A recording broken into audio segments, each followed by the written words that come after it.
Hi guys, எல்லாருக்கும் வணக்கம் guys. இந்த வீடியோவில் நம்ம என்ன பார்க்க போகிறோன்னா, இந்திய அணி தாப்பா வலுவான அணி. இலங்கை அணி இந்திய அணியை வீழ்த்ததுனால இந்திய அணி ஒன்றும் கீழே போல, இந்திய அணி எப்போவுமே வலுவான அணி தான் அப்படின்னு சொல்லிட்டு இலங்கை அணியின் முன்னாள் வீரர் முத்தையா முரளிதரன் பார்த்தீங்கன்னா இந்திய அணிக்கு ஆதரவாக பேசியிருக்காரு. அவர் என்ன பேசினார், ஏது பேசினார் சொல்லிட்டு வீடியோவில் டீட்டெயில்டாக பார்க்கலாம்.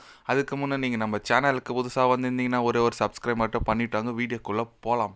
ஆமாங்க, முத்தையா முரளிதரன் அவர் ஒரு இலங்கை அணியின் லெஜெண்ட்னு சொல்லலாம். இலங்கை அணிக்கு இல்லை, இந்த கிரிக்கெட்டுக்கே ஒரு லெஜெண்ட்னு சொல்லலாம். அவர் பார்த்தீங்கன்னா இந்திய அணி குறித்து என்ன சொன்னாருன்னு கேட்டிங்கன்னா, இந்திய அணி இலங்கை அணி வீழ்த்ததுனால நீங்கள் ரொம்ப இந்திய அணியை கீழ்வான்னு நினைக்காதீங்க. கண்டிப்பாக இந்தியா ஒரு கிளாஸ் டீமு. ஏதோ எல்லா டீமுக்கும் இந்த மாதிரி ஒரு சரிவு நடக்கும், அது இந்திய அணிக்கு தான் நடந்திருக்கு. அதனால் நீங்கள் இந்திய அணி ரொம்ப கீழ்மட்டமாக நினைக்காதீங்க. அவங்க வேர்ல்ட் கிளாஸ் டீமு. கண்டிப்பாக ஐசிசி ட்ராஃபி, பெரிய பெரிய ட்ராஃபிலாம் நல்லா பண்ணுற டீம் அவங்க.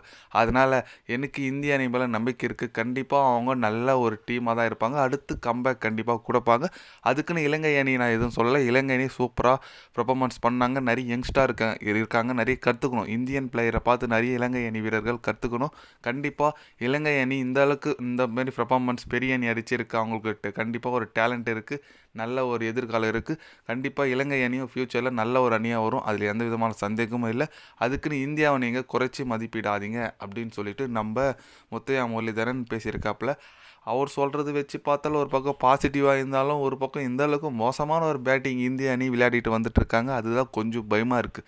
ஏன்னு கேட்டிங்கன்னா, பெரிய ஸ்கோர் சேஸ் பண்ண முடியலனா கூட பரவாயில்லைங்க, சின்ன சின்ன ஸ்கோர் ஒரு 230 240 இதுவே அடிக்க முடியாத போது தான் ரொம்ப வருத்தமாக இருக்குது. அது ரொம்பவே எப்படி சொல்கிறது, ஒரு நல்ல பேட்டிங் லைனப் இருக்காங்க. ரோஹித், விராட் கோலி, கில்லு, ஸ்ரேயஸ் ஐயர், கேஎல் ராகுல், அக்சர் பட்டேல் சொல்லிட்டு நல்ல பேட்டிங் ஆல்ரவுண்டிங் டீமாக தான் இருக்குது. பட் இந்திய அணி இந்த அளவுக்கு ஒரு மோசமான தோல்வி அடைஞ்சிருக்கு. எனக்கு ரொம்பவே வருத்தமாக தான் இருக்குது பர்சனலாக. கண்டிப்பாக பார்க்கலாம், அடுத்து வர பங்களாதேஷ் சீரீஸ்லாம் வருது, அதில் வேறு எப்படி விளையாடுவாங்கன்னு நினச்சாலே பயமாக இருக்குது. ஏன்னா பங்களாதேஷ் கூட ஓரளவுக்கு டஃப் கொடுக்குற டீம் தான், நம்ம ஈஸியாக எடுத்துக்க முடியாது அவங்கள கூட. இலங்கை அணி கூட விளையாடின மாரியே விளையாடினா அவங்ககிட்டயும் சீரீஸ் தோக்க வேண்டிய நிலமை தான் வரும். பார்க்கலாம். அது மட்டும் இல்லாமல் கௌதம் கம்பீர் அவர் வேறு ஹெட் கோச்சாக வந்து அவர் நினைப்பார், ஏன்டா எங்களுக்குன்னே வரீங்களாடான்னு நினைக்கிற மாதிரி. அவர் ஹெட் கோச்சான முதல் தொடரில் இந்த மாதிரி ஒரு வரலாறு காணாத தோல்வி இந்திய அணி பெற்றிருக்குது. ரொம்பவே வருத்தமாக அளிக்கும் அவருக்கு பர்சனலாகவே. கண்டிப்பாக அடுத்து அவர் கம்பேக் கொடுக்கணுங்க. ஏன்னா இப்போ தான் வந்திருக்காரு, முதல் சீரீஸு இப்போ தான் இந்திய அணி கூட இருக்கார். கண்டிப்பாக நிறைய பாடம் கற்றுட்ருப்பாருன்னு நான் நினைக்கிறேன். அடுத்து வர ட்ராஃபி, அடுத்து வர சீரீஸோ, அடுத்து வர மேட்சஸோ கண்டிப்பாக கௌதம் கம்பீர் ஒரு நல்ல டீம் செலக்ட் பண்ணி கண்டிப்பாக ஒரு கம்பேக் கொடுப்பாருன்னு நம்ம எதிர்பார்க்கலாம். பட் டீம் செலெக்ஷனில் தான் கொஞ்சம் எனக்கு உடன்பாடு இல்லை. நல்ல டேலண்டட் பிளேயர்லாம் வெளியே இருக்காங்க, அது யாருன்னு உங்களுக்கே தெரியும். அதனால் கண்டிப்பாக இந்திய அணி ஒரு நல்ல டீமை செலக்ட் பண்ணணும். நல்ல டீமோட போனால் கண்டிப்பாக நிறைய சீரீஸ் வின் பண்ணலாம், அது எந்த விதமான சந்தேகமும் இல்லை. நீங்கள் சொல்லுங்கள், உங்களுக்கு பிடிச்ச பிளேயர் யார் டீமில் எடுக்கல, அவங்க பேரை மட்டும் கமெண்டில் கொஞ்சம் சொல்லிட்டு போங்க. இது போன்ற ஸ்போர்ட்ஸ் நியூஸை தெரிஞ்சுக்கணுன்னா சேனலை சப்ஸ்கிரைபிள் ஒன்று பண்ணிக்கோங்க. கண்டிப்பாக கிரிக்கெட் பற்றி டே பை டே சேனலில் அப்டேட் வரும்.